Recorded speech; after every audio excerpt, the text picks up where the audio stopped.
Our cottage is the complete opposite of our flat in Finsbury Park. It's white, not brown.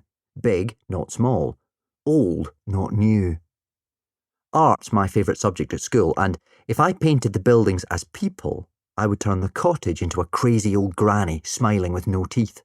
The flat would be a serious soldier, all smart and squashed up in a row of identical men. Mum would love that. She's a teacher at an art college, and I reckon she'd show every single one of her students if I sent her my pictures. Even though Mum's in London, I was happy to leave the flat behind. My room was tiny, but I wasn't allowed to swap with Rose because she's dead and her stuff's sacred. That was the answer I always got whenever I asked if I could move. Rose's room is sacred, James. Don't go in there, James. It's sacred. I don't see what's sacred about a bunch of old dolls, a smelly pink duvet and a bald teddy. Didn't feel that sacred when I jumped up and down on Rose's bed one day when I got home from school. Jazz made me stop, but she promised not to tell. When we got out of the car, we stood and looked at our new home. The sun was setting. The mountains glowed orange, and I could see our reflection in one of the cottage windows. Dad, Jazz, me holding Roger. For a millisecond I felt hopeful, like this really was the beginning of a brand new life and everything was going to be okay from now on. Dad grabbed a suitcase and the key out of his pocket and walked down the garden path. Jazz grinned at me, stroked Roger, then followed. I put the cat down. He crawled straight into a bush, tail sticking out as he scrambled through the leaves.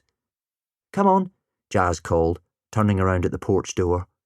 She held out a hand as I ran to join her. We walked into the cottage together. Jazz saw it first.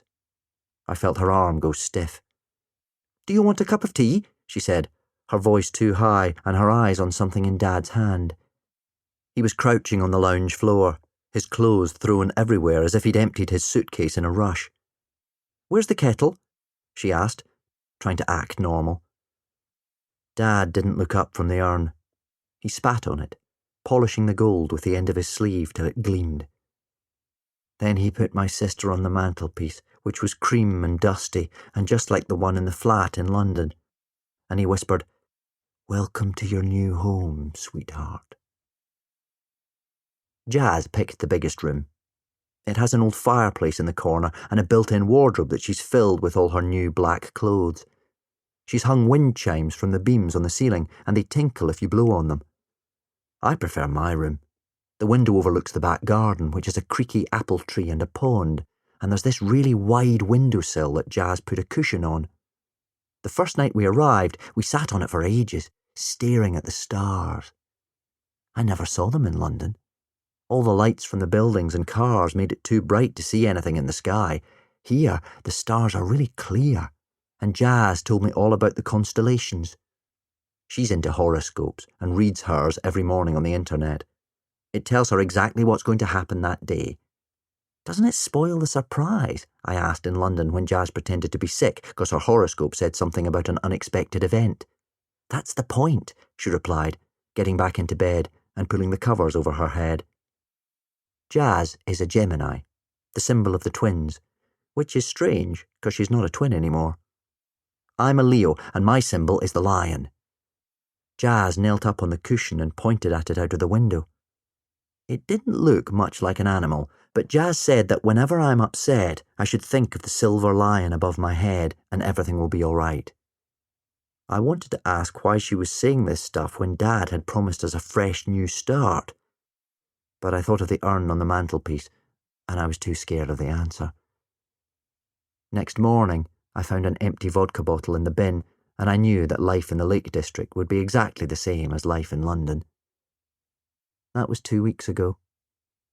Since the urn, Dad's unpacked the old photo album and some of his clothes.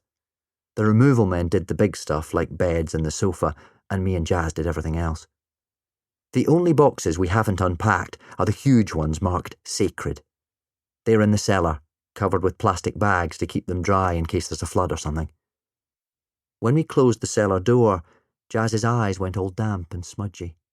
She said, "Doesn't it bother you?" And I said, "No," and she said, "Why not?"